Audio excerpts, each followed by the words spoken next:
The entire contents of this podcast and website are based upon the opinions of Tammy Garcia and her guests, unless otherwise noted.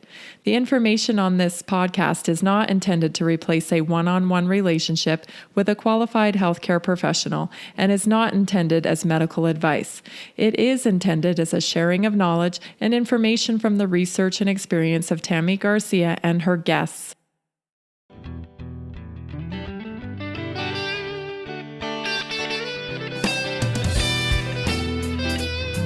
This is the Naturally Inspired Podcast, coming to you from our 1890 homestead in Johnstown, Colorado.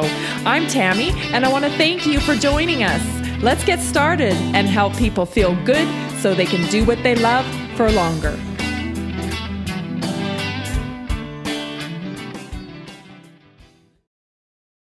Today on the Naturally Inspired Podcast, Keri Shaw is joining us. Keri is mom to Braxton and Kellen. She is wife to four-time world's strongest man, Brian Shaw. They run two businesses together, Shaw Strength and Evolution Athletics. We talked about so many things. We talked about mom life. We talked about fitness. We talked COVID, family, and diet, so much more. I had so much fun talking to Keri. I hope you enjoy episode 34 with Keri Shaw as much as I did. Thank you so much for coming on the Naturally Inspired Podcast today, Keri. I love your Instagram. I get in there and it's like my little fix for the morning. I'll check out what you've been doing and okay, it's my turn to get going. Thank you. Yeah. It's a glimpse into my craziness, I suppose. Well, it's very inspiring craziness, I'll tell you. Very good stuff. Thank you. I love watching it. So I want to start getting my listeners acquainted with you a little bit. Okay, so sure. Let's get a little bit of your background. So where were you born? So I'm actually from Hershey, Pennsylvania. Oh, okay. And I born and raised, college, everything, my first job, all within probably about 30 miles. Okay. And Hershey, that is where the Hershey factory is, right? Yeah. So I worked at Hershey Park, which is like the amusement park. I mean, there's a whole story, but that was the amusement park that years ago was built for the employees of the chocolate factory and their families. So that was like one of my first jobs was working at the amusement park. So yes, exactly there. It really does smell like chocolate some days in Really? Hershey. So, that's really wild. That's so wild. I born and raised there, stayed there till like 28, 29. God, I can't even remember now. 28 or 29. Okay. And then moved to Colorado. Yeah. And so is your whole family still there? So my family's pretty tiny. It's really like my close-knit family is really just my mom, my sister, and I. Okay. And my sister lives in New York City.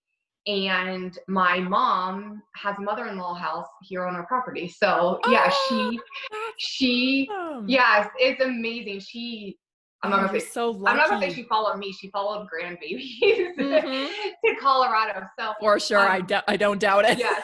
So we wanted to start a family. Like when Brian and I got married, I'm not gonna say we were older, but he was like, gosh, I'm awful with numbers, and I just told you I was a math teacher.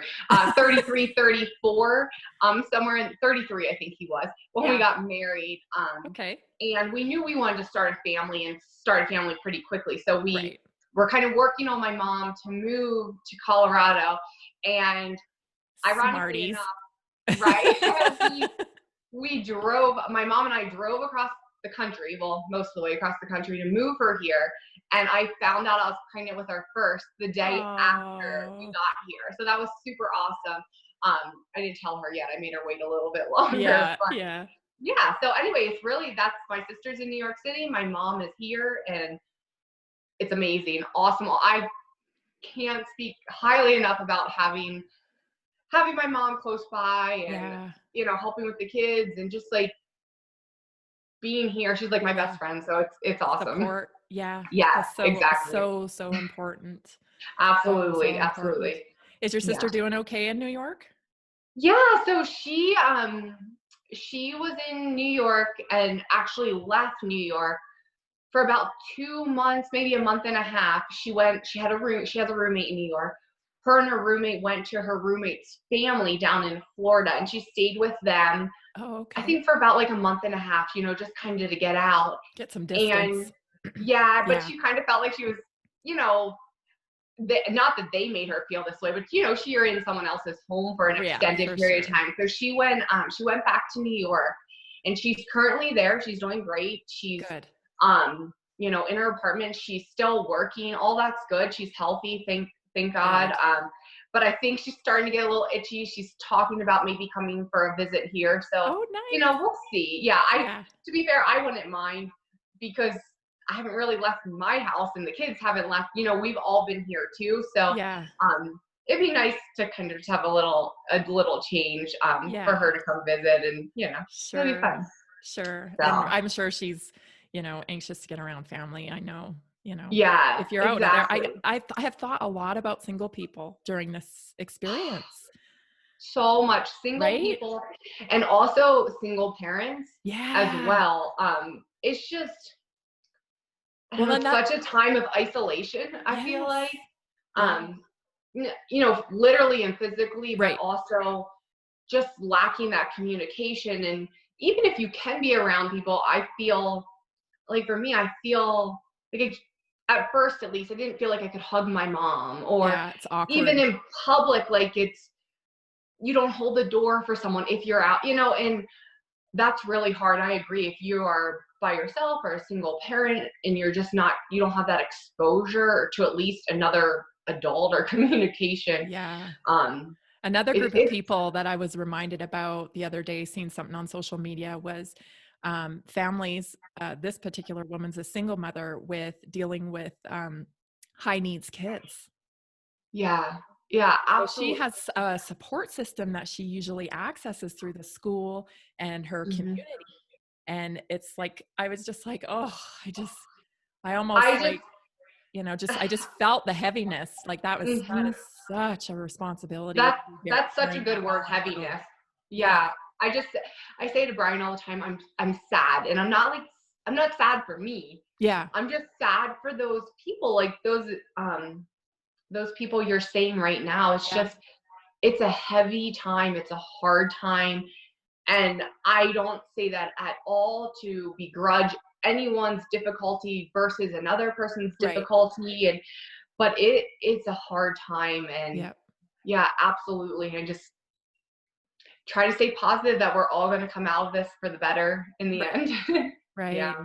And as moms, I know you got your two little boys, and a husband, and your mom lives there. And with me, I have my two kids and a husband. And sometimes we crave being alone. Yeah. Yep. Absolutely. Absolutely. I know. It's grocery store trips have become like a vacation. I don't know when that happened, but but it gives us perspective, right? Like I found myself thinking, we live on a little farm, and so I was going out to get the eggs, and my daughter's like, I'm coming with you. And I thought, okay.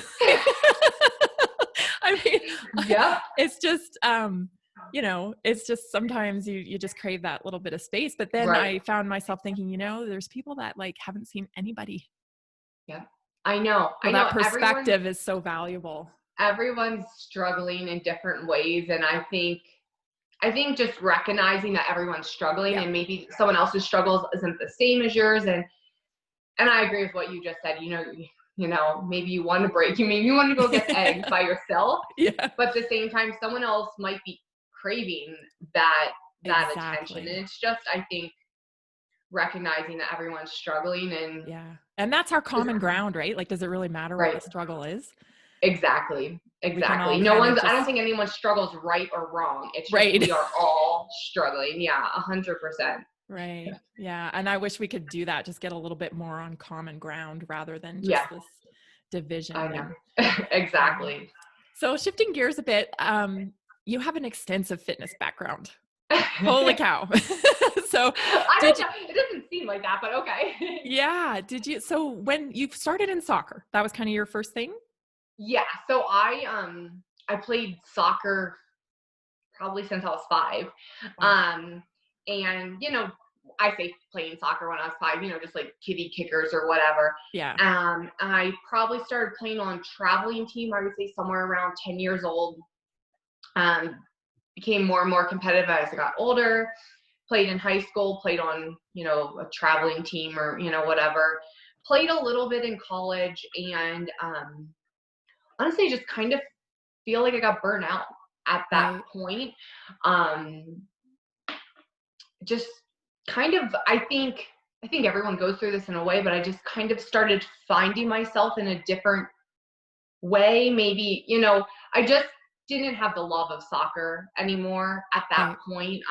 I'd say around 20 or so. And to be completely honest, I decided to stop playing, and I transferred schools, and I haven't really played soccer other than kicking around with the kids in the yard since then. So, I mean, I loved it. It was amazing. I think kind of helped build who I am. But I played soccer for years and years and years. And then just kind of one day I was like, it's not for me anymore. Yeah. I'm just done and haven't, I know a lot of adults do like adult leagues and stuff like that. I just had no desire. Honestly had no interest in it. But the fire that I had for soccer has kind of led into the other thing. So I definitely enjoy fitness. It's just no longer in the soccer avenue. It's in different directions. Right. So that kind of like built a seed in you, having that. Yeah, for sure. It just, it did. I think I love the competition. I'm a super competitive person. But it just, soccer itself is just, I don't know, it's kind of over it, tired of it, I guess you'd say. And I actually started running, of all things. I've never competitively run. I actually have never done a half marathon or a marathon, nothing like that. I just ran for fun. I lost a lot of weight. I struggled with a lot of self-confidence issues and body image issues kind of all around that same time. So I think that also kind of led to just kind of leaving soccer, and not that soccer's fault, but and I just kind of moved on, and I started running, and then I started lifting, and that's where kind of I think that change occurred, and I felt empowered by that. And I think still to this day, obviously my fitness looks extremely different now, but it empowers me in a way. It makes me feel strong. So I can kind of relate. I grew up figure skating, started skating when I was 2 and skated right up until I was about 18. And then I was out on my own and couldn't really afford to skate because that's pretty expensive. And I just left it behind too. I was able to just leave it behind and be totally fine with leaving it behind. But it had planted that seed where like I was skating, 5 or 6 times a week. So to go from going, and then it tapered down as I was getting older. I didn't like drop off right at 5 or 6 days a week. I was probably only skating twice a week at 18. But just having that, that touchstone, like, oh, I got to go get active, bred me into running. Exactly. Because it was cheap. I'm like, I hated it when I started. I hated it. But I had such a need to like, oh, I got to get going. I got to do something. And I was newly married at the time. I was only 20. And I just decided, I had tried step aerobics between 18 and 20. I was working at a gym, step aerobics, and trying all these other things. And then at 20, I couldn't even afford a gym membership. So I was like, what's cheap? Running. There you go. Running. I hate running. But it's free. And so that's how I got started running. I still run now. So that's amazing. It's just, and I mean, gosh, 2 years old is crazy. But it's, I think a lot of people, some people, growing up, they have that sport, that ice skating, that soccer, whatever, and they love the sport and do that forever. And then there's other people where it's a seed in them, but it's just kind of the avenue, if you will. And then it transforms as you go, like you said. And I mean, not that either's right or wrong, but I mean, I'm kind of glad for that in my case, and probably, for you too, like you can go running, you can go by yourself, you can do it whenever you want. Like same thing. I can't necessarily just go pick up and play some soccer, whenever I want, like while the kids are napping or whatever, you know what I mean? Right. So, it's finding a new outlet. Absolutely. Yeah. So you had a little stint in CrossFit too, right? Yeah. So I think I actually started with bikini competitions. I did them. Okay. That was and first.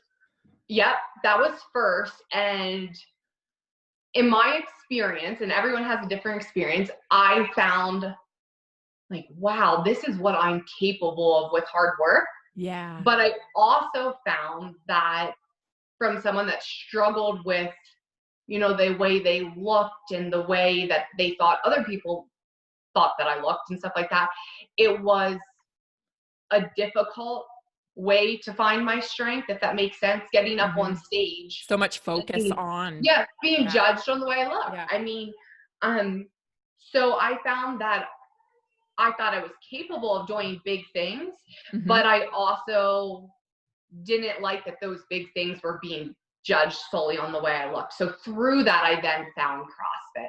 And I kind of, feel that I'm still in that realm. It just, I was able to, it was like, what is my body capable of as far as a physical standpoint, not as far as the way I look.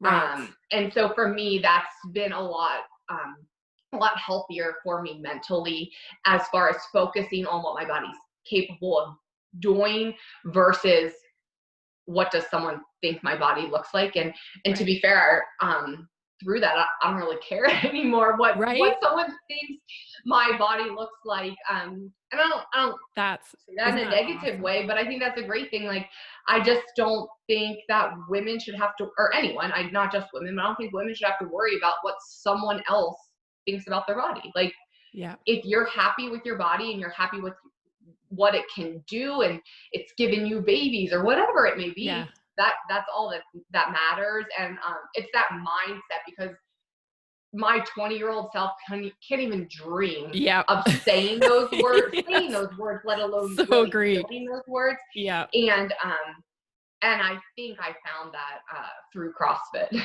That's awesome. Yeah. So when you were in the bikini world, what was that like, as far as, you're coming into it, someone who maybe has body issues already. Yeah. How did you allow that to grow? Like, how did you grow through that process? Right. Gosh, I don't even know. Was there a camaraderie between the women, or was it super competitive? And to be fair, I felt very isolated, not as far as I was isolated from other women, but it was just kind of a journey that I tried to do on my own. So there was no team. Like, it wasn't like you had a soccer team, or even for ice skating, even though you may be ice skating by yourself, I would assume you still kind of went to like a practice or something with other people. But yeah, for the bikini competition, it wasn't like that at all. I was by myself, or maybe in my basement on my treadmill at 4 a.m. trying to do my cardio, you know what I mean? Right. Or at the gym by myself. So I didn't really feel that camaraderie, and not because it's not there. It's maybe I just didn't have that experience. I didn't know anyone really that was doing bikini competitions, to be honest with you. My friends growing up, no, they just didn't have interest in that, and that's fine, you know what I mean? But I didn't have that someone that I like connected with, or a group of people that I connected with. It was really just something about like, I want to do this. I think that's cool. I want to try to do it. So, and to be honest, I don't want it to sound like I had a career in this. I did, I think maybe 2 or 3 competitions. And I think really what it came down to is it was a very high and low for me. It was like, you work and work and work and work, and you get to this certain size or this certain look to get on stage. And then for me, literally within days, it was gone, because I had this such high and low, and it, not in a healthy way, but I would just rebound it. And I felt, looking back, it was like almost like I was starving myself in a way. And I don't mean just food, but starving myself from experiences, from enjoying holidays or doing stuff with friends. living, right? Just like normal living, living. really. Yeah. Yeah. And then the contest would happen, and then it was just like, oh my gosh, I can finally do all those things I haven't been able to. Right. Like extreme And deprivation. exactly. And it just wasn't healthy for me, and my Mm-hmm. family and my friends recognized that, and they really said, like, we just don't want you to do this anymore, Yeah. because it wasn't good for me. And looking back, I really believe that it wasn't good for my mindset. However, I still believe that I Right. learned what I'm capable of doing. Yeah.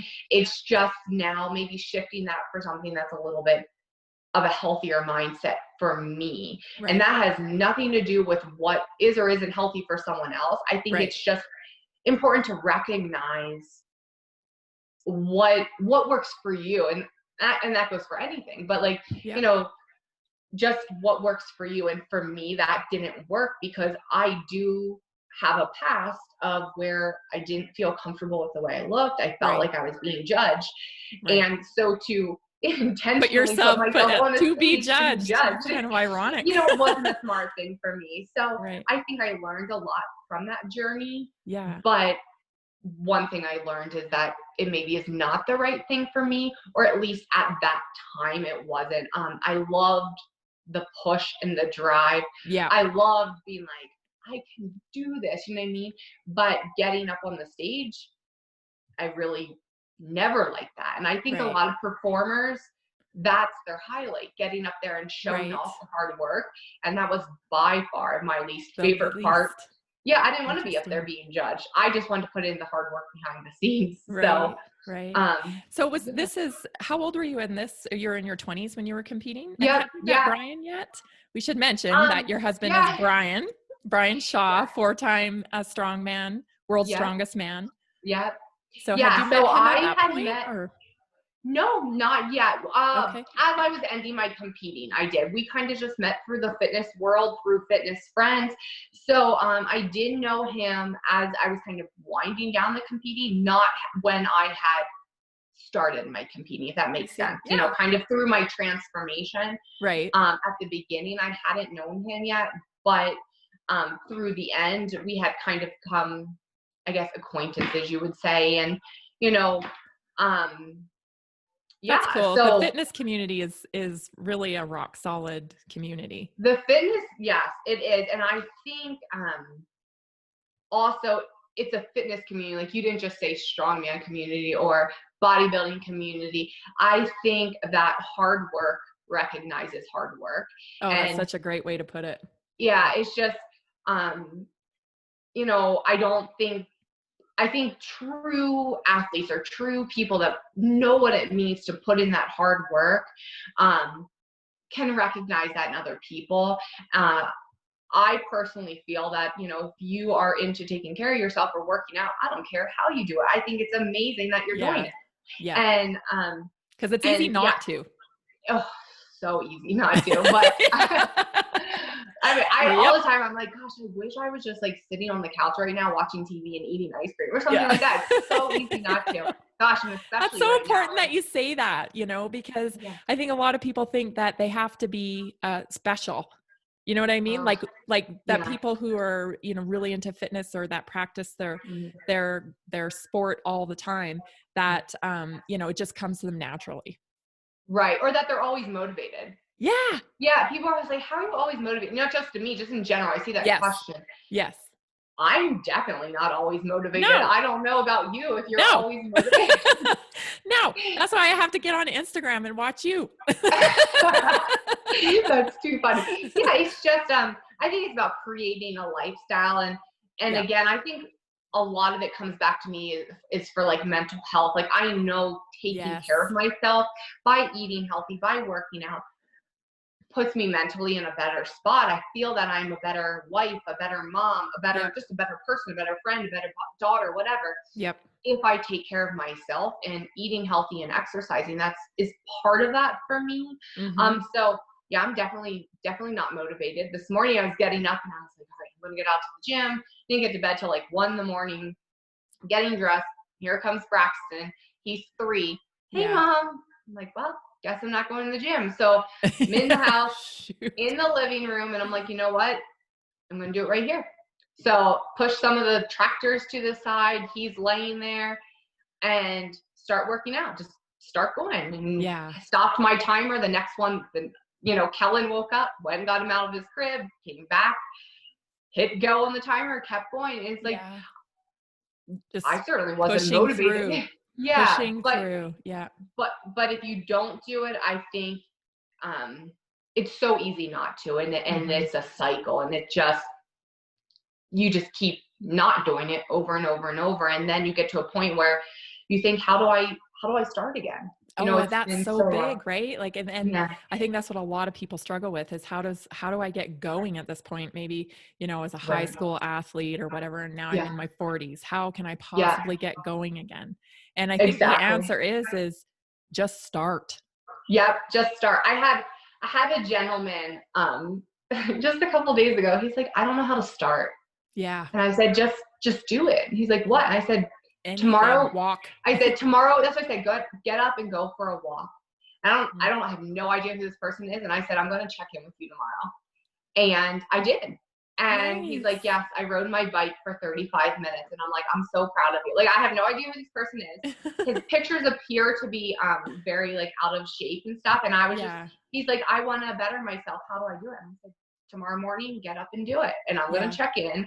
I'm holding you accountable. Yeah. I want you to tell me you did it. And he did it. And I think he was super proud. I was super proud of him, and I don't have a clue who he was. Yeah. Well, it's momentum too, right? Like even once you get started, it's like, it doesn't have to be perfect, right? You don't have to have the perfect space, the perfect outfit, the perfect time. Right. Like just start, and then momentum will build and things will evolve.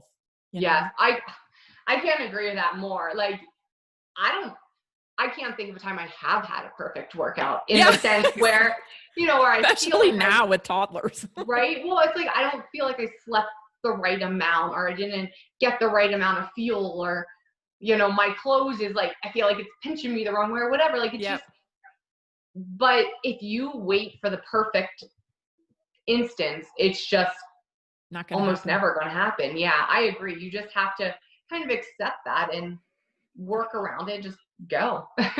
And work with your seasons too, right? Like you're talking about when you were competitive bikini contest in that season, and you got a lot out of that, whether it was like, it sounds like it was for your growth.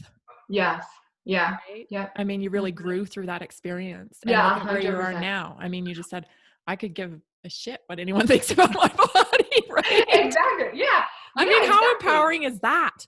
Yeah. And would you be there if you hadn't been through that, where you put yourself up there for 100%, all to criticize? Yep. 100%. I couldn't agree with you more. Yeah. And I love that. I use that term too, seasons. Like you are growing through your seasons. Yes. And your seasons are going to look different, but like you just keep going, you learn from them, and no season's ever going to be the same, but you learn from them and you keep growing. Yeah. I love that term. That's awesome. But 100% I agree with you. So upon the birth of your boys, how did that season go down for you? Well, it's funny, exactly what you actually just said about expecting perfection. I think before my boys, I did expect perfection, and I could control it a little bit more. It was just Brian and I, and he's obviously extremely committed to his career, and he's at the gym a lot, and his food intake is very important. So it is very controlled. And so I could control that all pretty well for the most part. And then I had Braxton and couldn't control much of anything, I mean, down to my sleep, down to getting food or getting the right kind of food or working out. And You're talking about during the pregnancy or after you had him? Oh, that's funny. I was talking about after the pregnancy, but even during the pregnancy, I was actually really sick with Braxton. Oh no, were you? Yeah.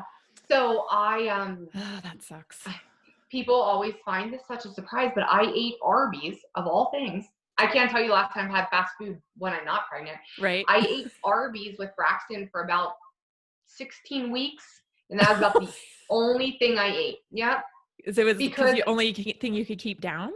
only thing I could keep down. I was Oh my sick. gosh. I ended up on various prescriptions to try to not be sick. I had at different times I had to have like liquids put in, like IVs and stuff like that, because I would become dehydrated. Yep.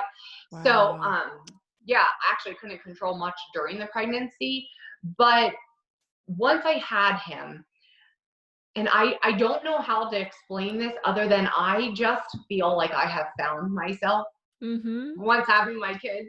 Yeah. Is I can totally and relate. it's weird. Yeah, it's just because I expected perfection for so much of my life. And then I had Braxton, and I was like, well, nothing's perfect anymore. Like, I can't control anything. I mean, he was perfect, but as far as like controlling things and making situations perfect, just didn't matter anymore. Yeah, I couldn't do it. And but through that, I have been able to like just learn this concept of like something is better than nothing, and kind of just working through it. And I ended up, and still to this day, like we have like sets of dumbbells like around the house or whatever, especially when the kids were really little, is I could just grab them and I might do, I don't know, 25 push-ups in this room, or in the next room I might do some squats or whatever. And that's honestly what fitness looked like for me for a very, very long time with Braxton. And again with Kellen, once he was born, and actually still now, like people see this big beautiful gym we have in our yard, you know, and Brian has this glorious home gym, and I get out there some days, and days like today I use dumbbells in my living room amongst dinosaurs and tractors, and the kids like, hey mommy, my blanket's here, don't go here, you know. And it was just about finding that's the dinosaur cave. You can't come through here. Exactly right. Yes, exactly.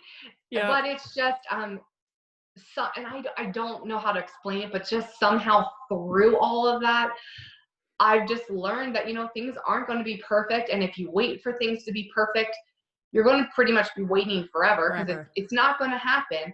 So you just kind of work with what you have. And the weirdest thing is, and maybe it's acceptance, is if I were to look at myself physically, I feel that I look better, or at least I'm more confident now after having 2 kids and accepting the fact that things aren't going to be perfect. And which is so ironic, because I spent so long trying to control and make things perfect so I could look a certain way. And then now I have kids, things aren't perfect. You're able to kind of just roll with the punches. So it's almost like, you know, perfection is messy and not perfect. Yes. You know? Yeah. Like that's so great. When you're able to really let go, that's perfection. Absolutely. Yes. I think it's like a mindset. You know, if you're able to let go of it mentally, it's just kind of like I can breathe, and I'm just going to keep doing my best. And I don't know, you talk about the social media. I think that's what I hope other parents, and specifically moms, get from me, is like, just do your best. It's not going to be perfect, but you know, you're going to do your best today, and you're going to go to bed tonight, and you're going to say to yourself, man, I messed this up, or I messed that up today, and tomorrow I'm going to try again. And that's really just, that's how I feel motherhood is for me. Like, I know I'm not the perfect mom or the perfect wife or the perfect athlete, but I just keep showing up is how I feel. And I just feel like that's such an important message, is like, just keep showing up for yourself, for your family. It's not going to be perfect. Or if you want to say it is, it's accepting the messiness, like you just said. And that is where you find the perfection. So, and allowing yourself to let things go too. I know when my kids were small, you know, I did a lot of runs on the treadmill with dinosaur caves and trucks and Hot Wheels all over the floor, you know, and fights going on between my daughter and my son. And you know, trying to mitigate that while you're getting your miles in or whatever. So I mean, I can totally relate to that. And just, you know, really just keep going is the Yes. message, right? Just Yeah. keep Yeah. going and learn to let things go. Like for me, I'm going to tell you, I hate housework. I friggin' hate it. Right? Yeah. Yeah. And I used to really like get down on it. Like, oh, this is ridiculous. Yeah. Like you got to keep Mm-hmm. up with the laundry. You got to Yeah. get this, Mm-hmm. really, Yeah. sacrificing things that I love to do those things. To do housework. Yeah. Yeah. And then at some point I'm just like, you know what? This is bullshit. I don't Yeah. want to do this. Like, Well, it's no one okay. cared. No one was caring but you about that. Exactly. That was like a I need to get the housework done. I need to get this laundry done. No one cares about it but you. You know what I mean? Yeah. I agree. And my son's been doing his laundry since he was 10 now because he just got sick of it. Well, isn't that a win-win? Yeah. Yeah, absolutely. No, I agree with that so much. I think we put so much pressure on ourselves to make things perfect, or that you are supposed to have the house look a certain way. You're supposed to have the laundry done, whatever. Yep. I'd hit the refresh button on the dryer more than I would probably care to admit, but it happens, you know what I mean? And right now, no one's going anywhere anyway. So if my kids' clothes are wrinkled, they're wrinkled. Yeah. Actually, my kids are living in pajamas right now anyway. The older one doesn't want to take his pajamas off, so I don't really care. He just wears them. And we put a new pair on every night after that. So yeah, that's awesome. That's too funny. So, you have a quote on your website, and I want to get this right, where you're talking about your children will become who you are, so be who you want them to be. Mm-hmm. I love that because I have always said that I don't want to be a nagger.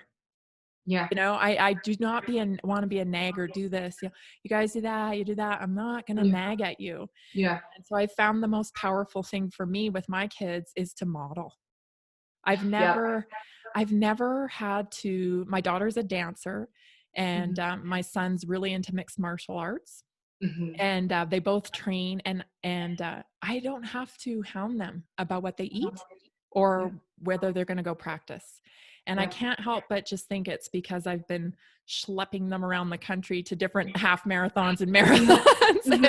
And they just know, Sunday breakfast is late because mom does her long run, and so I couldn't have identified more with that statement. And so I wanted to know what that means for you.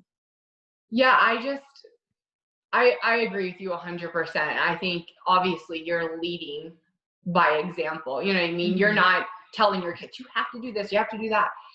They're watching you. Yeah. And they're learning from your actions. For example, this morning, so the kids were up, they're playing with their tractors.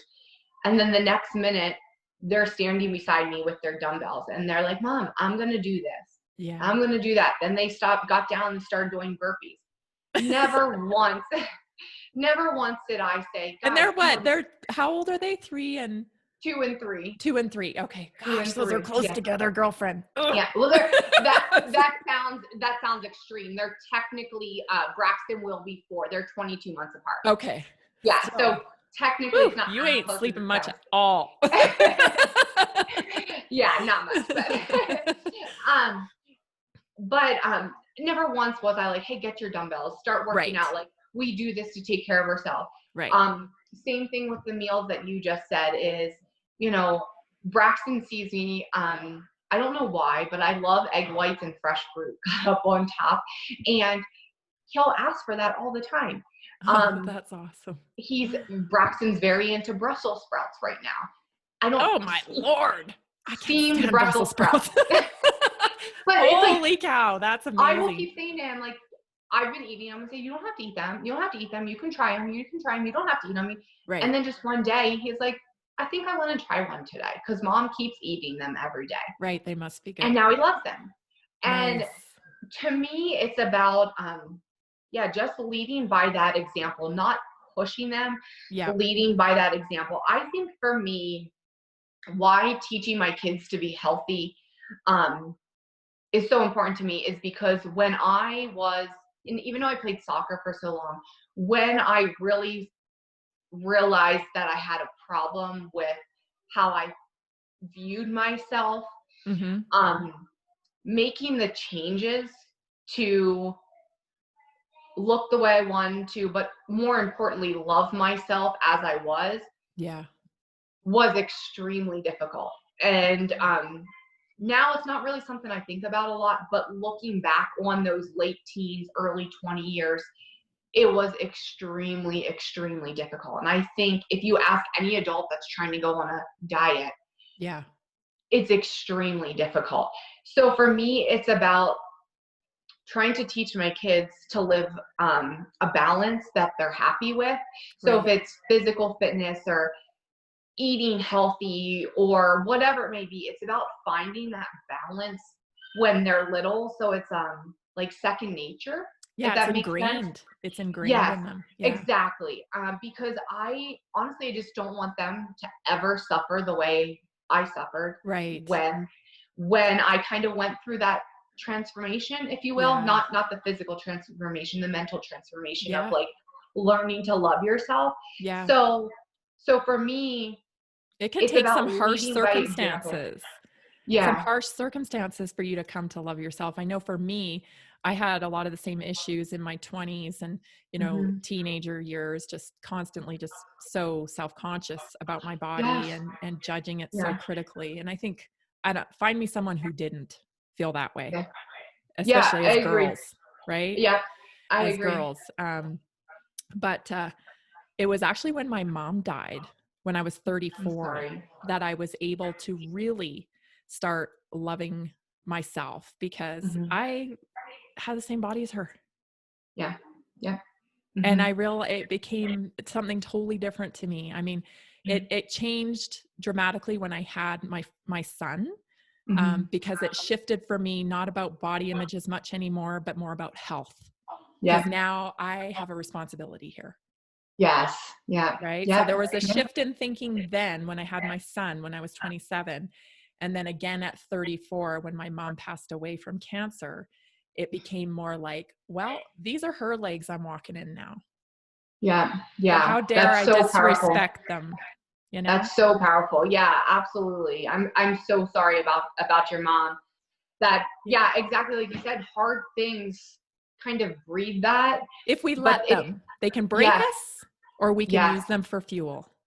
100%. And it's a painful process. It really is. And I think I fear pain for my kids, if that makes sense. And, yep. I totally understand. Your heart's living outside your body. That's how I describe it, right? I'm not going to be able to protect them from everything. Obviously, it's not possible. But if I can teach them somehow from a young age to at least maybe like take care of themselves in a physical manner, or you know, eating healthy so they don't get sicknesses or whatever it may be, or to love themselves, for, you know, I just feel that leading by example is the best way I can do it. At least now they're 2 and 3. They don't. I say stop fighting and they don't listen. You know what I mean? I say don't. But they're eating Brussels sprouts. Right. I say don't throw the sand at your brother. Don't you know? Don't chase the dog. Whatever it may be. You know. Do they listen? But you better believe that they copy Brian and myself so much. And it's such a powerful thing in a good way and a bad way, because they also will say things or have mannerisms that I'm like, oh my gosh, obviously they're getting that from me. Like, I didn't even realize that. But I think does Brian give you directions? Like in the car and stuff? Will he go this way? Because I'll tell you, get ready. Because when your son's 8, I was like, okay, I don't need 2 dads. You can get out and walk. That is so awesome. I can't really think of things like that. So Brian does compliment me a lot in front of the kids. And the other morning, Braxton said, "Mommy, you're so beautiful, right, Dad? Isn't Mom beautiful?" And oh my God. And that just means so much to him. And he learned that from Brian. And it's just, and that's just one example, and that's a good example. Obviously, everyone has good examples and bad examples, but they are just learning every second of every day from us. And that's so powerful. It's so scary. It's so amazing. It's just everything. But it just really like makes you kind of take a deep breath and say, oh my goodness, every action I have is really impacting them. And I'm not going to say I'm perfect. There's definitely times that I'm like, I don't care. I'm acting this way. And if they learn that, you know what I mean? Well, I mean, how realistic is it? Like, I see a lot of this, okay? People like talking down to their kids. Yeah. Like, okay, don't do that.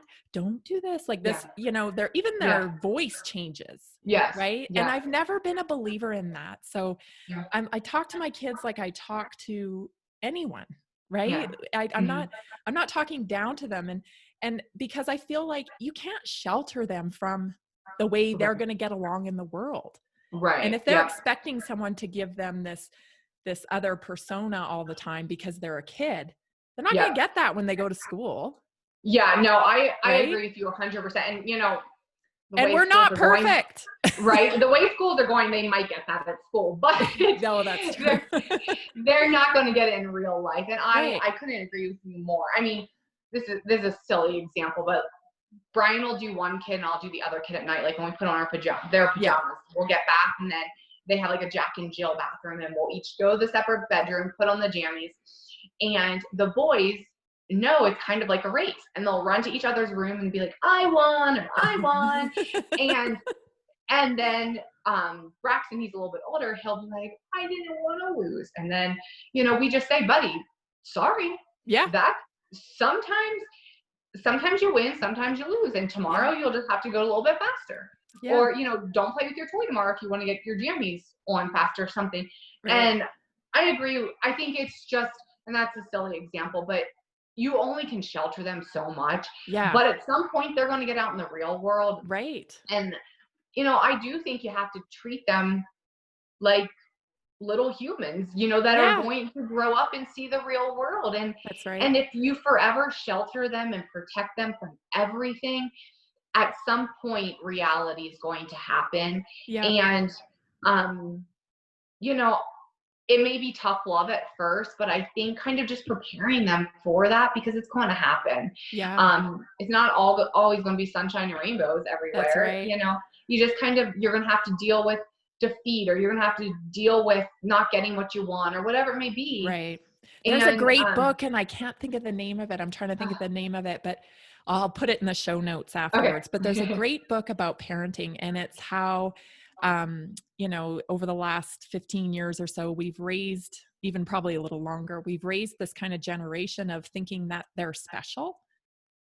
You know, oh, you're special. You're so this. Yeah. And so like it follows this one girl who went through college and she became a lawyer and stuff and she's very successful, but like she didn't feel fulfilled because she's like, well, this is it. I thought I was special. And she became very depressed because it's all about being special and gifted. And then in the real world, you're not special or gifted. Nobody puts a tag on you and gives you a gold star for being special and gifted. Exactly. Yeah, I agree. Yeah, it's about hard work, really, and consistency. It's about working hard. Yeah, I agree. Yeah, it's about working hard. I think also kind of along the same lines of like giving your kids everything. Mm-hmm. If you're capable of doing that, that's great. If you do it, regardless of if you're capable or not, in my opinion, what do they have to work hard for? Right. It's kind of my opinion. Yeah. This is a silly example, but if you're 16 and your parents are buying you a BMW, or a Mercedes or whatever, what drive do you have to work really hard to someday be able to buy yourself that? Mm-hmm. If that makes any sense, that's maybe a silly example, but I remember thinking that when I not necessarily thinking that when I was younger, but as I became a teacher in that community and I saw, you know, some parents could buy their kids whatever they wanted right from the start. Right. And other kids, it was like, oh, you get mom's leftover Honda Civic from 8 years ago or whatever. And I'm not saying one's necessarily right or wrong, but it's instilling that work ethic of, you know, if you want certain things physically or title or abbreviations after, letters after your name, it takes hard work. Yeah. You know what I mean? And it's teaching your kids, like, you're not special. I hate to say that. I know. But I feel like I just wrote about it, actually, about being special or gifted. And I've never told my kid they were special or gifted. Yeah. Because you're not. You're either a hard worker or you're not. Yeah, exactly. But that to me is empowering, because when you think about having to be special or gifted, that's kind of a magical thing. And how do you, if you don't have it, well, then you don't have it. And you're and that does that mean no point working hard either, because you're not special?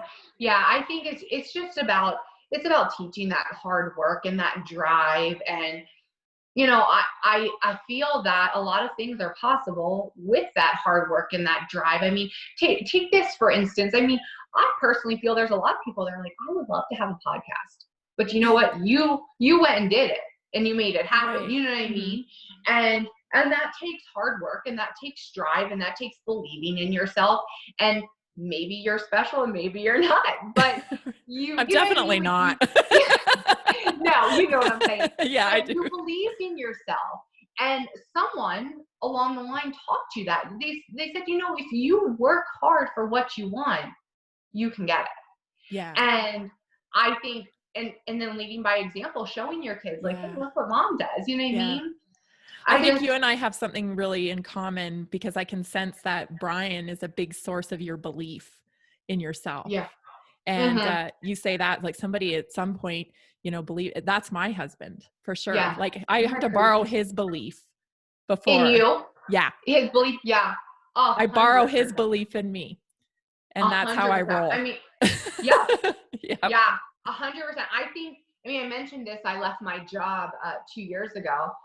2 years ago, I was like, where are we going to get health insurance? Yeah. Oh, yeah. I remember being there too, because we're business owners too. Yeah. How are we going to afford, how is that going to happen? Yeah. And then just 2 years later, it's like, I don't even recognize myself sometimes. And then every now and then I'll be like, I don't know, maybe we should just do this. It would be guaranteed. And Brian's like, yeah, but then you're not in control. That's right. He's like, now that's more important than ever, isn't it? Being in control. So much. Of your work and what you're putting out there. Yeah. It could be easy to get that, like you said, the safety of being, but you just have to have faith, man. You have to have faith. I am that person. My past is that person of, just let someone tell me what to do. Let me just follow the rules. It's safe. And Brian is not that way. Not that way. So when you say you borrow your husband's belief in you, 100%, that's too funny. I can't agree with that more. Yeah. Yeah, definitely. And he has that belief in himself, and somehow maybe his parents taught him that. Maybe he just had it, and it's still, maybe he's born that way. I don't know, but he had that. And that's been very much a work in progress for me, for sure.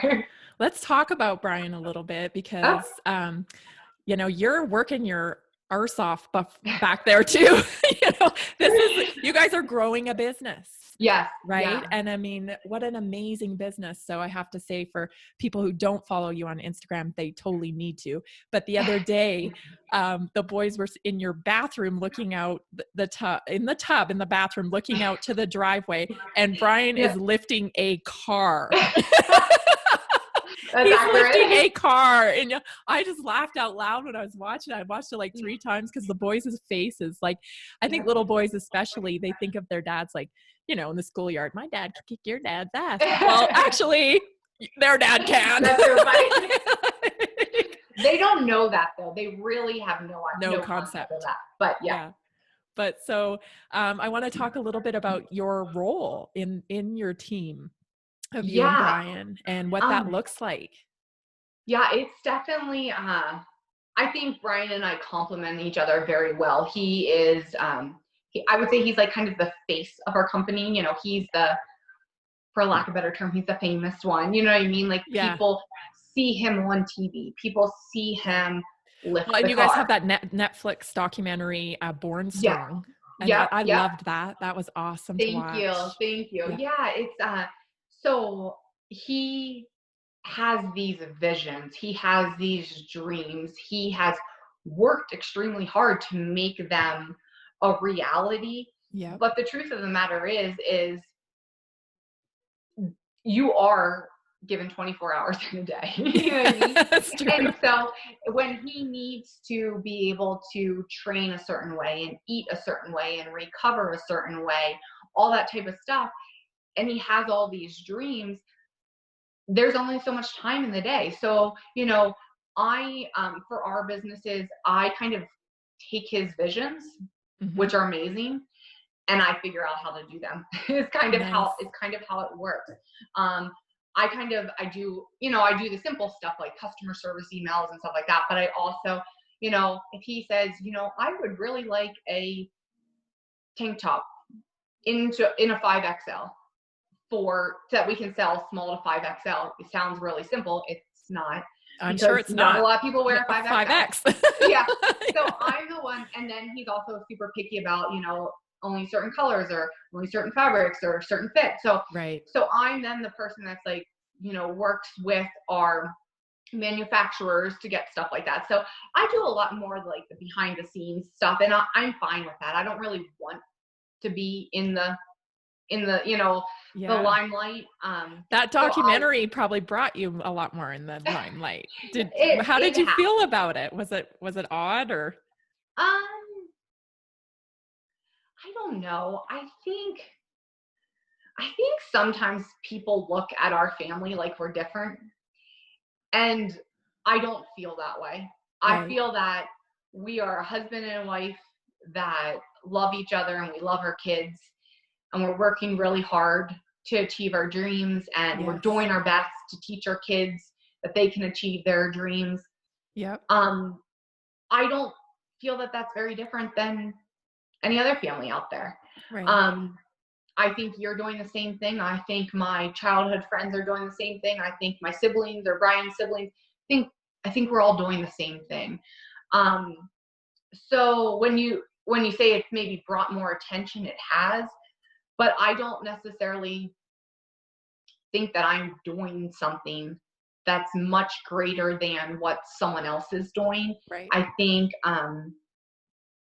people see it more because I have a platform to share it more. Yeah. And that's why it's an interesting occupation, strongest man in the world. Right? Yeah, strongman is a very interesting occupation. Well, I think nobody doesn't like watching that. Yes. I think I agree with that. I agree with that. And, he does amazing things, but at the end of the day, and I think what has grown from our businesses and what has grown from Brian sharing his journey is hard work and a mentality of being great. And Brian, have a lot of supporters that aren't necessarily strong men or strong women, right? Or some of them aren't even athletes. Right. They are people that reach out and say, because of you, I am working towards something completely unrelated to strongman, whatever it may be. Interesting. Or because of you, my dad and I, this is an email, not me, but we're able to connect over our love for Brian. Aww. And we have now built a newfound bond as dad and daughter or dad and son or whatever it may be. And I just wanted to tell you thank you for that. So strongman is definitely not something that is not normal. Not everyone does that. Not everyone's dad is out in the driveway lifting cars. Right. Not every dad goes and pulls fire trucks on Sundays. Like that's a lot more normal for our kids. Yeah. But what we try to show as a family is hard work and striving to be great. And I hope that's the message that comes across, So I think I it don't want totally is. I think, and I don't know, I talk about this sometimes with my husband because he's a musician and, music is so moving, right? We yes, can all connect yes, to music for some yep, reason. And mm-hmm, I personally think it's because it's someone fulfilling their purpose that yes, we're yes, experiencing, yes, right? We're experiencing someone yes, fulfill their purpose, and that'll give you goosebumps for some reason. yes, You're yes, just like so moved by it. 100%. Don't know if it's the music or if it's the fact that the person is doing what they're supposed to be doing. Right. Yes. And It's that's like they found Brian their too. calling in Yeah. life. And I think Yeah. that's probably why people are drawn to someone like Brian, because Yes. clearly that's what he's supposed to be Yes. doing. Yeah. 100%. 100%. And I think, from the start, people said to Brian, you're from this little town, Fort Lupton in Colorado. Like you're not going to, do great things. Right. To put it frank, Yeah. he was told that. I'm And he sure. said, well, the world's strongest man has to come from somewhere. That's right. Why not me? Why not me? Mm-hmm. And again, he has that incredible mindset and belief in himself and his abilities and hard work and persistence. And you know what? The world's strongest man came out of little town Fort Lupton 4 times. Yeah, you know what I mean? exactly.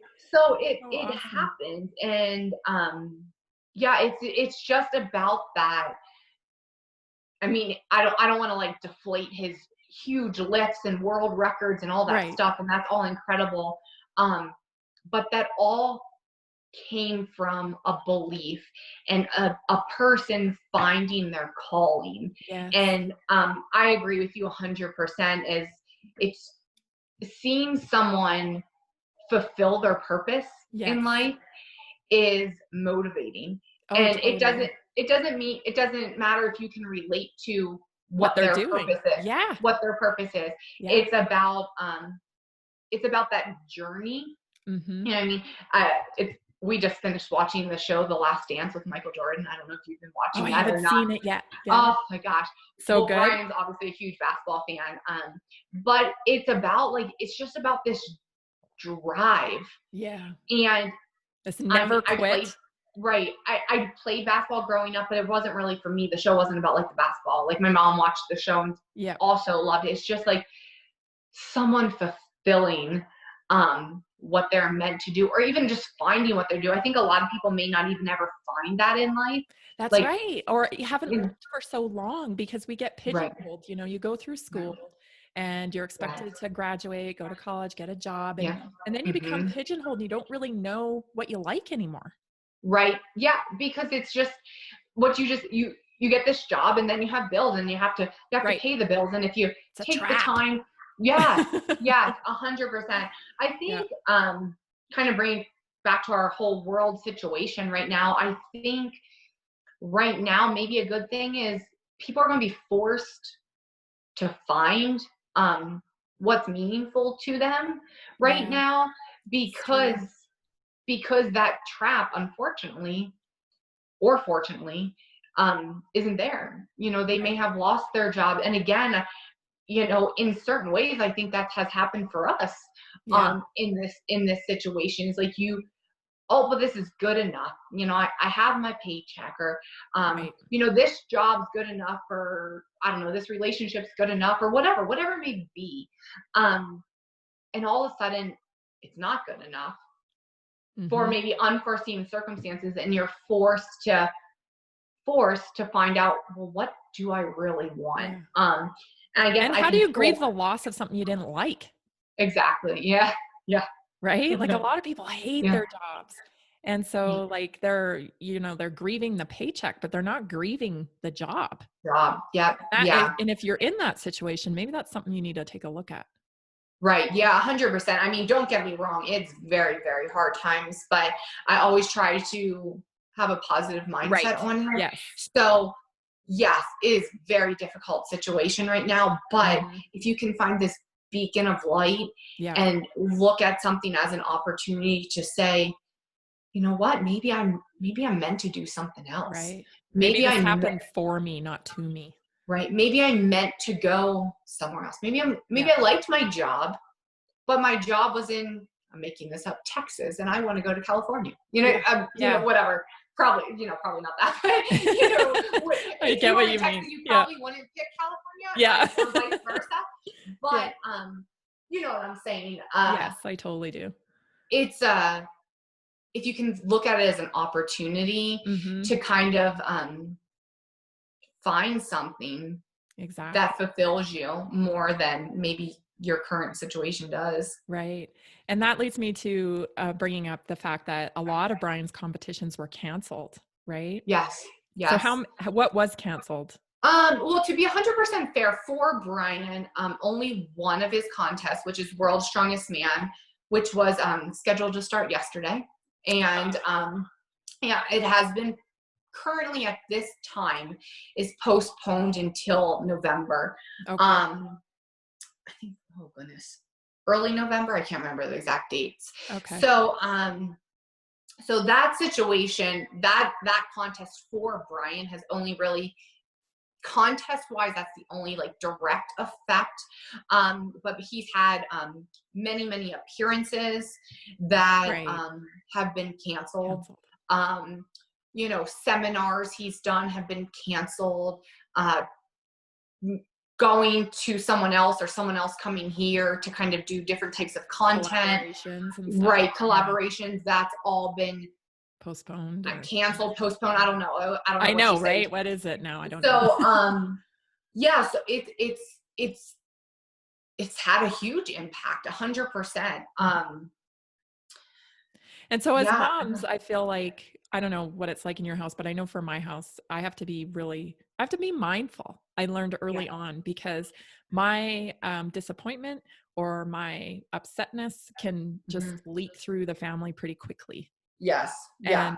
And, you know, so as moms, I think we have to be mindful of that. It's good and it's bad because sometimes we don't get the opportunity to show our emotions maybe the way we want to. Right.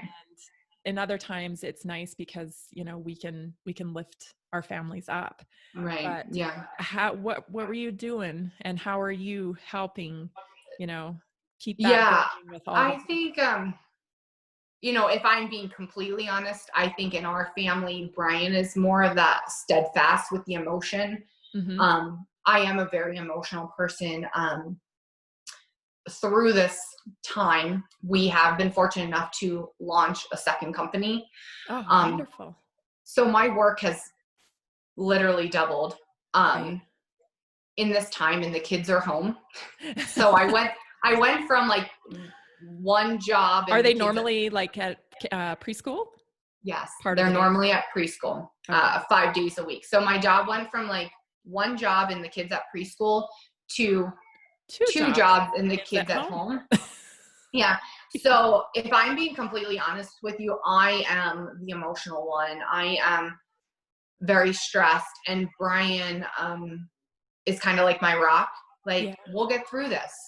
It's fine. Take a deep breath. Tomorrow's another day. You know what I mean? So he's much more that for me and for our family. With that said, I think one of my roles is, like, I try to make each day special for our kids, even if it's just a couple minutes. Like, for me, it's really important when the kids go to bed at night, like, I can ask them, what was your favorite part of today? And that they have an answer. That's really important to me. So even if it's only half an hour, an hour each day, that means like we go to the swing set, we make ice cream cones, we bake cookies, we go for a walk, something like that. And that's kind of been a non-negotiable for me. So for me and in my role, I feel that it's kind of been my mission during this time to make sure that each day the kids have something where they can kind of cling on to and be like, this was something special we did today, kind of amongst all the chaos, because I have been emotional through things and the ups and downs, and Brian's kind of been my rock through that, and that kind of transfers through me. And then, you know, I'm with the kids a little bit more because he has commitments still that can't take a break, I guess you would say, right now during this time. Sure. So, but I kind of gained that strength from him, passed through to me, and tried my best to give it to the kids. So I feel at least in our family, that's kind of helped work. And I'm not sure if that necessarily answers your question, but no, it does. I mean, it's just it's a system. It's a it's hard time right now for everyone. I mean, we said this at the very beginning, and it's just finding your rhythm in this new situation and making the best of it, and trying to stay positive and saying, like you said, this didn't happen to me, it happened for me, and what can come out of this situation, not what am I like suffering with, but what am I going to gain from this situation. Is kind of how we try to take it, how I try to take it, and just doing our best to stay positive. And we have our moments, but I'd say all in all, like, we're handling things pretty well. Yeah, and I'd say so. Looks like it. I think being in Colorado has been nice with the sun, my gosh, right? I know. When we were, a few weeks back when we were getting that lot of rain in the clouds. Yes. Yes, I know exactly, wasn't it? I know exactly what you're talking about. It's like, why is this so much easier to be in quarantine when the sun is out? Yes. But it's like night in our house. Yeah. Yes. The dynamic in our house on the days where it was nice, and then there was I think there was 2 or 3 days and where it's all rain. Really that great. dynamic. Yeah. Yes. And so I planned, okay, on this day it's going to be rainy. These are the activities we can do in the house that's going to be fun and special and stuff like that. So I agree. It's the sun changes things a lot. Totally. Thank God we're in Colorado because we get the most sunny days. I think, I mean, it's some astronomical. It's hundreds of sunny days a year. Brian used to tell me that all the time. So I moved to Colorado for Brian, I guess is how you would say it. Right. And he used to tell me that all the time. Oh, in Colorado, it's sunny 300 and some days. Yeah, that's funny. My husband said the same thing. That's so funny. Yeah. He used to come to Pennsylvania and he'd be like, it's so depressing here. And I would get so annoyed with him. I'm like, it's not what are you depressing about? Yeah. And I have now become that. I'm like, oh my gosh, we have to go somewhere that the sun is not shining 24/7. That's hilarious. Cause I'm from Vancouver Island, British Columbia, Canada. So we're right by Seattle. So quite a lot of clouds and rain. And I took my husband back there and we lived there for 5 years. And he was like, I can't do this. Yes. Yeah. And I'm like, what are you talking about? Born and raised there. So it didn't affect me. But he noticed it dramatically because of the lack of sunny days. Mm-hmm. Yes, 100%. I know. If people can get outside in the sun right now, do it. Yes. So what's your diet like now? What are you training? Are you training for something specific? Or are you just training to feel good? Or what are your goals right now with yourself? Honestly, just training to feel good, training for life. You know what I mean? I don't have any goals right now other than to just kind of be my best self. As lame as that may sound. I don't know if that sounds lame. No, that's not lame at all. That's kind of my goal. That's almost the most inspiring thing to me is to do it just to do it. Because you should. Yeah. It just makes me feel good. I feel like it makes me a better person. It makes me a happier person. And maybe that sounds selfish, but I know if I'm happier, I'm then better for my family. Yeah. So at least maybe in my head, I can kind of balance it that way. I'm being better for my family. So yeah, I can't say I'm training for anything specifically right now other than to feel good.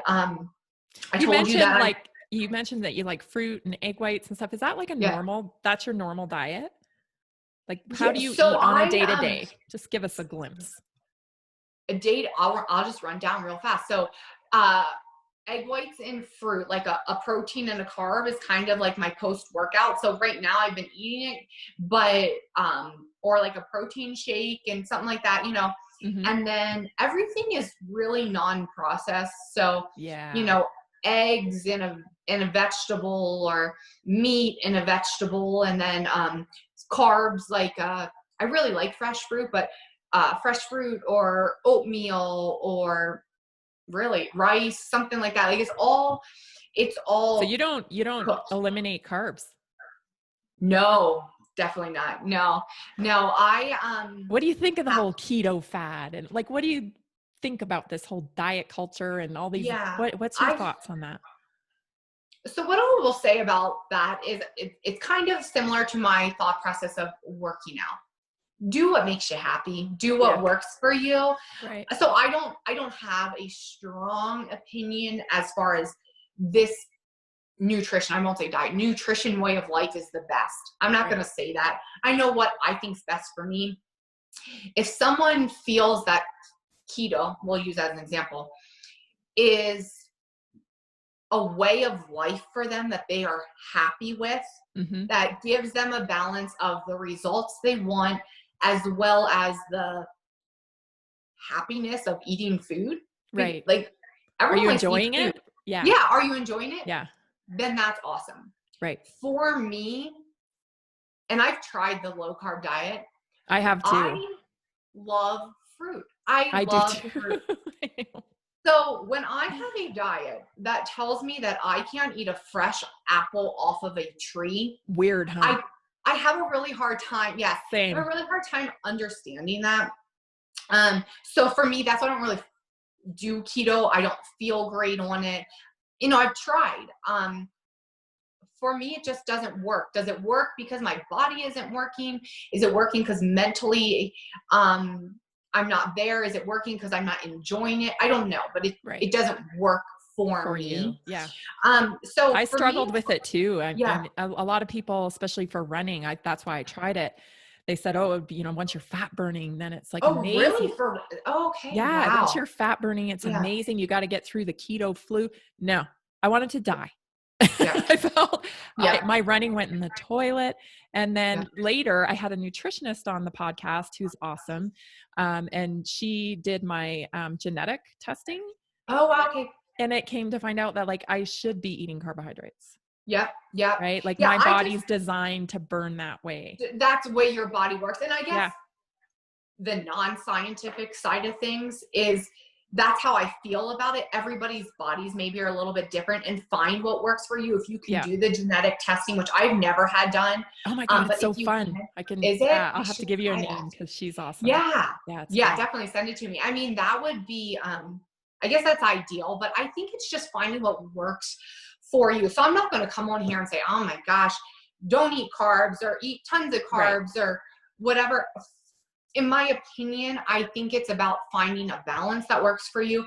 Also about trying to eat as many non-processed foods, like whole foods as possible. I totally think that's the key.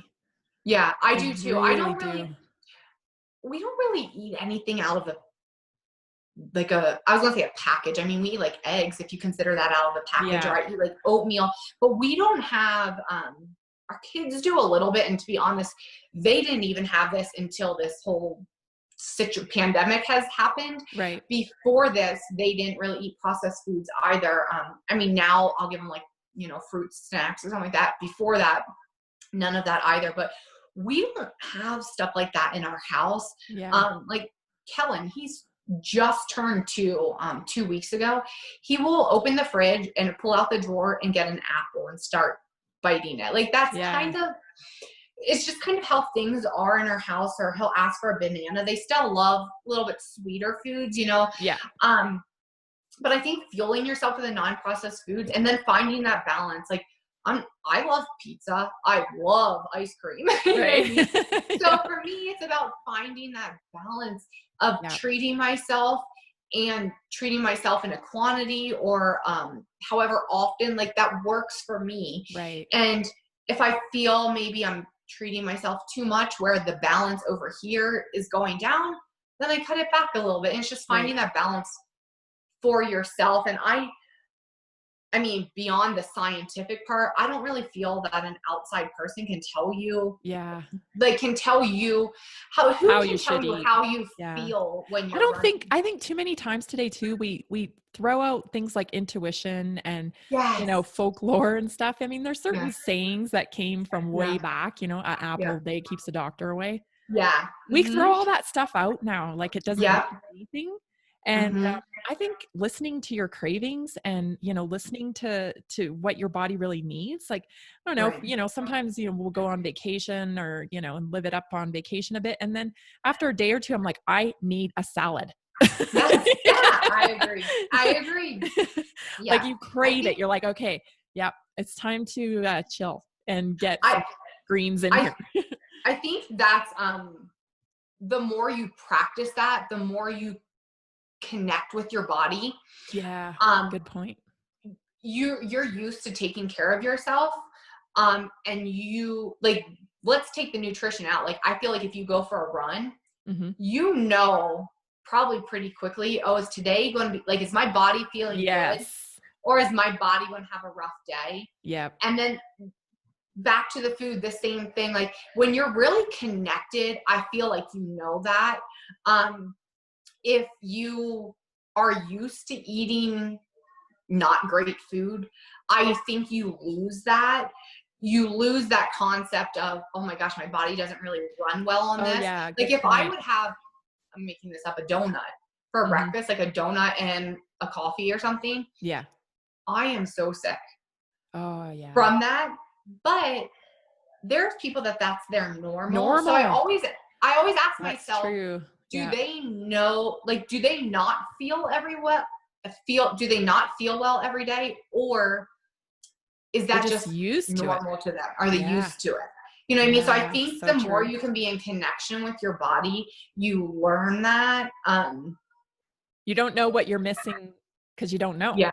Right. Right. And I, again, I think it's hard to start. Yeah. And that's why it's like baby steps and get there. And then you find a balance that works for you. Yeah. And for some people that varies. Yeah.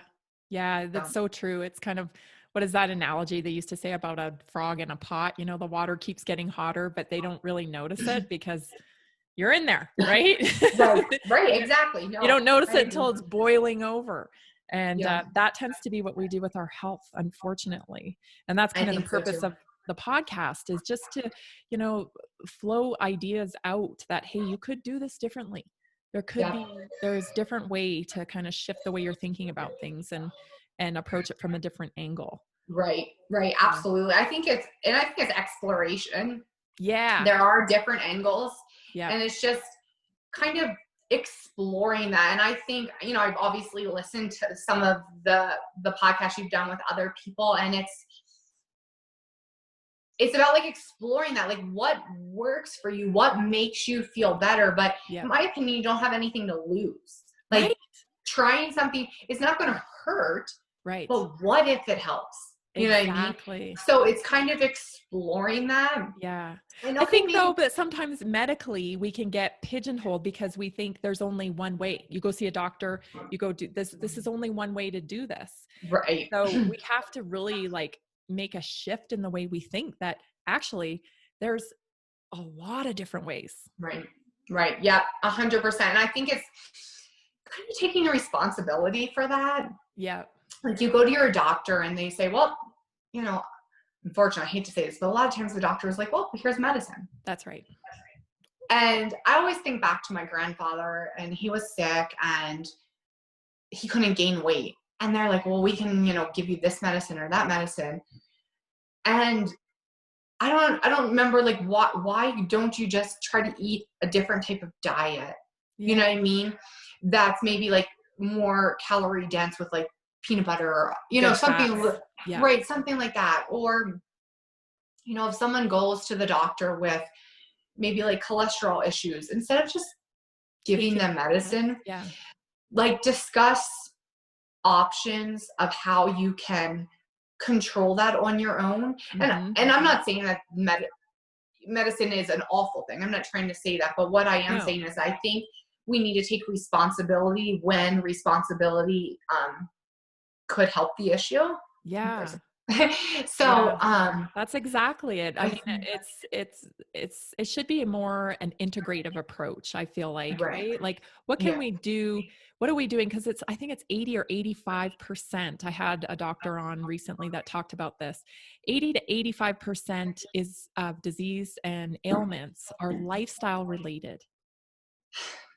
That's Like crazy. if you just look at that, 80 to 85%, I mean, how much could we eliminate? There's 20% say that we can't do anything about, but there's 80% we I know. can. I think it's hard. I think people don't want to take the hard route. Yeah. And I also think it's misinformation. I really sometimes believe that there are people that want to do better, but there's ways around, like for a food company, to present something as healthy when it's not. Like when I go to the store and there's fruit snacks and it says like, fat free, blah, blah, blah. You know what I mean? Yeah. There are a lot of people without the knowledge that think, oh, well, that has to be healthy. Yeah. You know I think what I mean? I think it's shifting. It's shifting, but we're definitely not there yet. Right. Yes, I agree. It's just, I think it's about education as far as how can you help yourself. Yes. And I think it's amazing that podcasts are growing because people are able to share that information that before you solely relied on your doctor for it. You know what I mean? You weren't, and I mean, gosh, I sound old, but like the internet, you know what I mean? Like before you went to your doctor and you did what your doctor told you. Yes. And I'm not a doctor. I'm not at all saying don't do that. No, we're not giving medical advice. But you have other avenues of learning information and exploring and learning. Maybe I could help a certain disease, prevent a certain disease by, those 80% of illnesses by helping myself. Exactly. Yeah. Exactly. And that's kind of just, and I think, if you really look at it, there's a lot of players on the field here, insurance companies, you can see, and it's not their fault because we're buying it. Yep. It's when we will dictate the marketplace, when we stop, like I'm sure, you're not going through McDonald's drive-through every day. I'm not going through McDonald's drive-through every day. And when other people decide to spend their money elsewhere, McDonald's will be forced to change what they're selling us. Or there won't be relevant. Yeah, I agree. And it's the same with insurance, right? Insurance.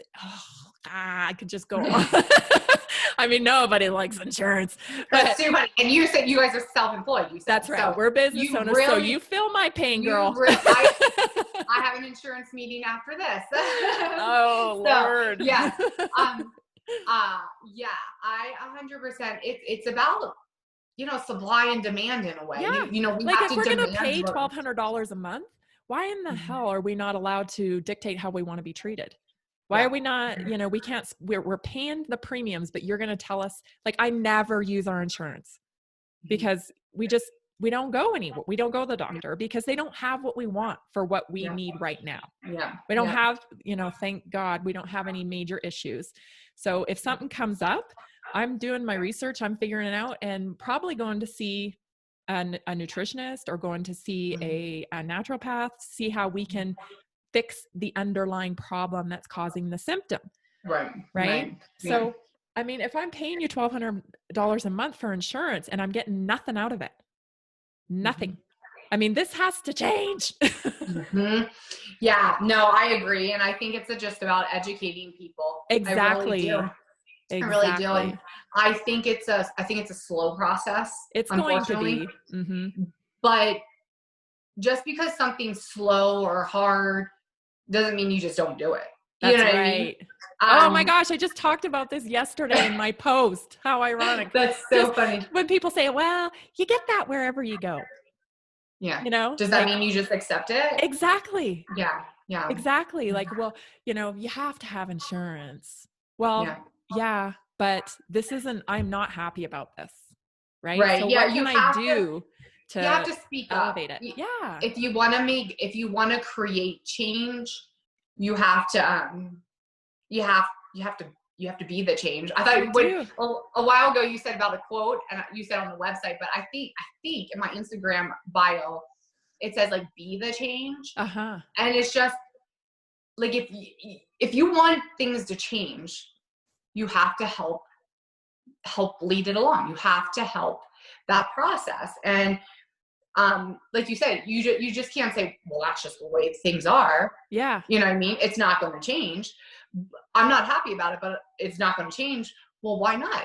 Yeah. Make it change. Do you know what I mean? Yeah. Or at least try to make it change, or at least, you know, I agree with you on that. Well, it goes for our mental health too. I mean, we're taking all this stuff in we don't like.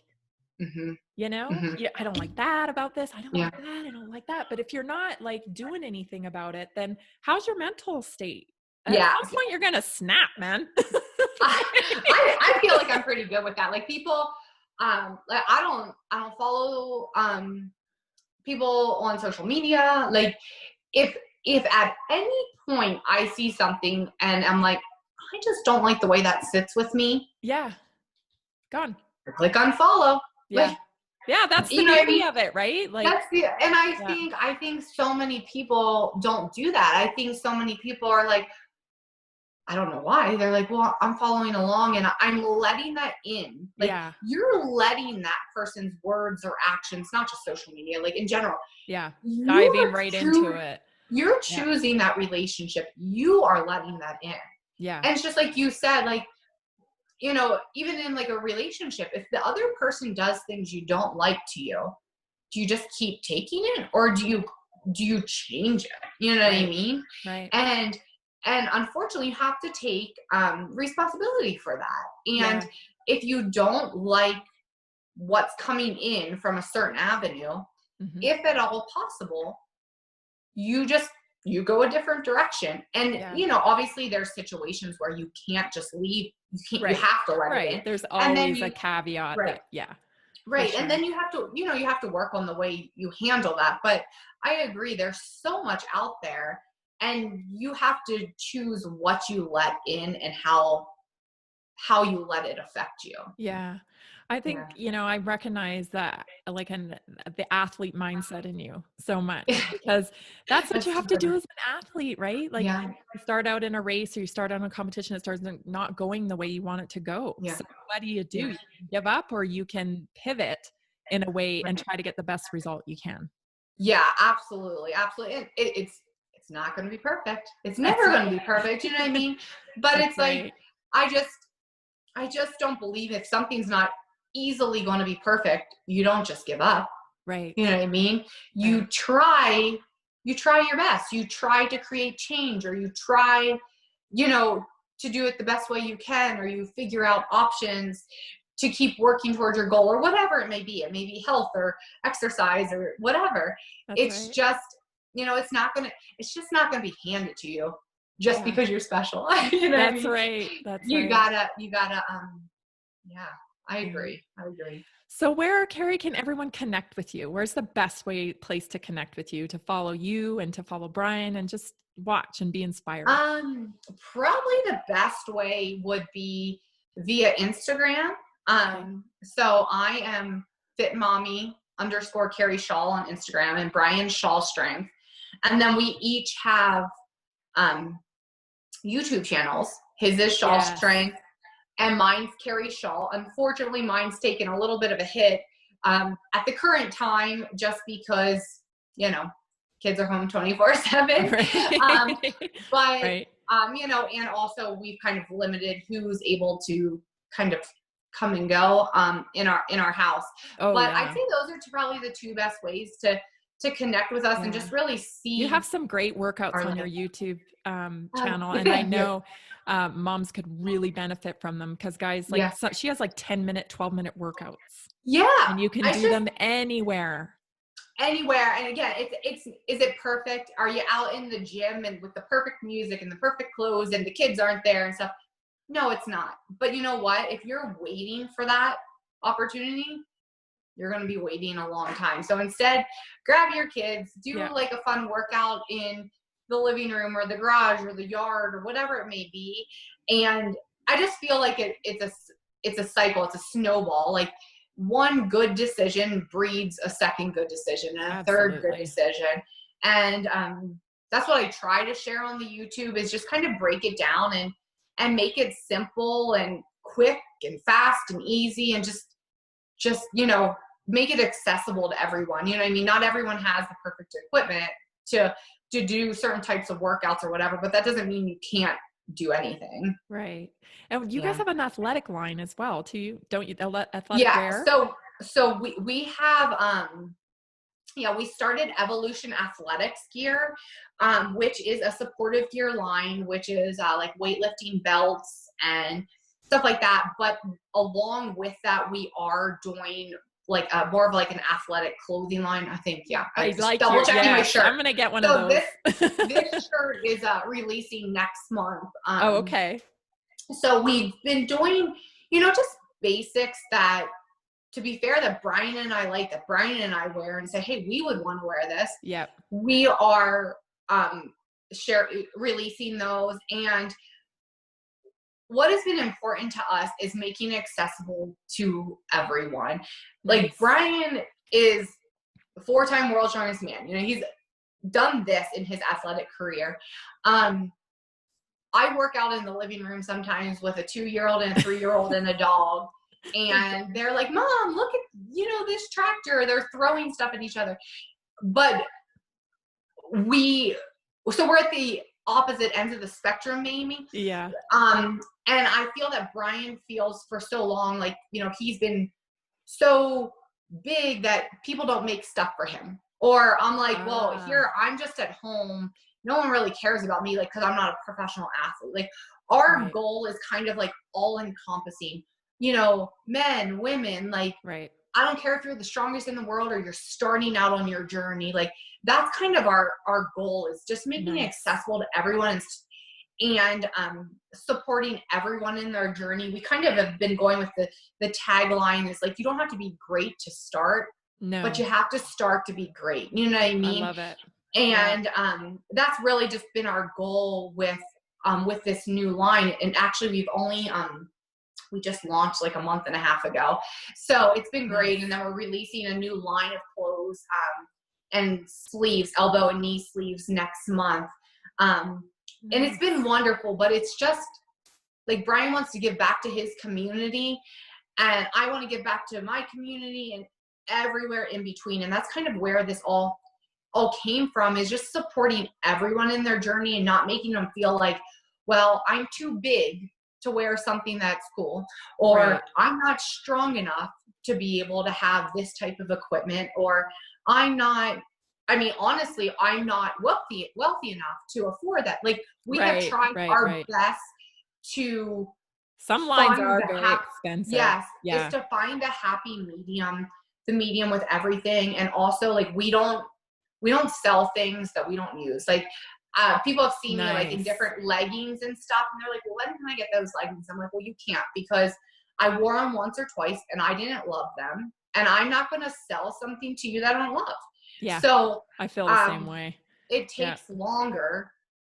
Obviously, maybe it's not the best business decision because people would be willing to buy it. I don't know. I think for longevity, it is the best. It's just, Brian said good enough is not good enough for us. We want to offer people things we believe in. And that's really, so it's been going well, and hopefully it continues to. Yeah. And Brian, is he on Facebook as well? Or do you guys have a Facebook page? We have, so I have a personal Facebook page, which is just Keri Shaw. I have more of like a fitness one, which is Fit Mommy. Okay. Brian has personal, but he doesn't even ever do that. And then he has, a fan page, Brian Shaw, on Facebook. And then we also have, Evolution Athletics on Facebook as well. So we have a whole bunch of them. Yeah. A whole Is bunch that of where them. we would order from Evolution Athletics website? Yes, that would be it. It's evolutionathleticsgear.com. Awesome. Yep, and it has a little triangle logo. I love it. Yeah. I like the way it's cut too. I'm going to get one of those. I'm going to like show off my shirt, but I'm so in love with this shirt. I got this sample. I've been wearing this back since like November, December. I've been wearing it. And people are like, when can I buy it? When can I buy it? I'm like, well, it's coming. Not yet. I'm sorry.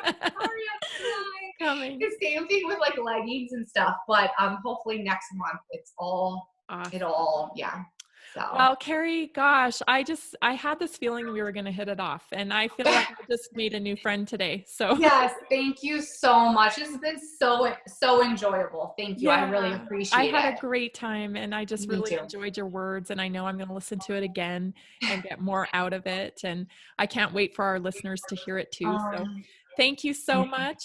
Thank you so Keri much. Shaw. Thank you. I appreciate that so much. It's been such a pleasure. And thank you for sharing, honestly, your inspirational words with me as well. So sometimes it helps to get that reminder, especially when you feel like you're struggling a little bit. And I think a lot of us are right now. So I appreciate that. Thank you. Yeah, I appreciate you so much. Thank you, and enjoy your day. The sun is out. The sun is out right here and it's not windy. Thank you for being on the Naturally Inspired podcast. Thank you. If the Naturally Inspired movement makes sense to you, let's do this together and transform the medical model and help people take charge of their health. Learn more about how you can join the Naturally Inspired movement by going to naturallyinspiredadvocate.com or call me at 970-475-4862.